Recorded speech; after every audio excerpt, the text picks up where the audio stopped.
आधा इनाम। ये बात तब की है जब शहंशाह अकबर और बीरबल की पहली मुलाकात हुई थी। उस समय सभी बीरबल को महेश दास के नाम से जानते थे।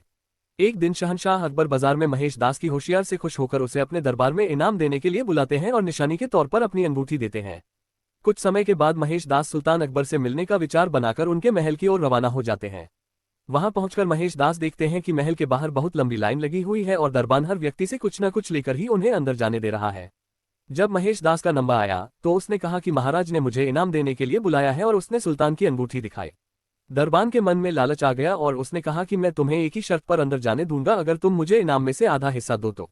दरबान की बात सुनकर महेश दास ने कुछ सोचा और उसकी बात मानकर महल में चले गए। दरबार में पहुंचकर वह अपना नंबर आने का इंतजार करने लगे। जैसे ही महेश दास की बारी आए और वो सामने आए तो शहंशाह अकबर उन्हें देखते ही पहचान गए और दरबारियों के सामने उनकी बहुत तारीफ की। बादशाह अकबर ने कहा कि बोलो महेश दास, इनाम में क्या चाहिए। तक महेश दास ने कहा कि महाराज मैं जो कुछ भी मांगूंगा क्या आप मुझे इनाम में देंगे। बादशाह अकबर ने कहा कि बिल्कुल, मांगो क्या मांगते हो। तब महेश दास ने कहा कि महाराज मुझे पीठ पर 100 कोड़े मारने का इनाम दे। महेश दास की बात सुनकर सभी को हैरानी हुई और बादशाह अकबर ने पूछा कि तुम ऐसा क्यों चाहते हो।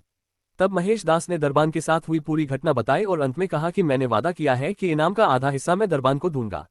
तब अकबर ने गुस्से में आकर दरबान को 100 कोड़े लगवाए और महेश दास की होशियारी देखकर अपने दरबार में मुख्य सलाहकार के रूप में रख लिया। इसके बाद अकबर ने उनका नाम बदलकर महेश दास से बीरबल कर दिया।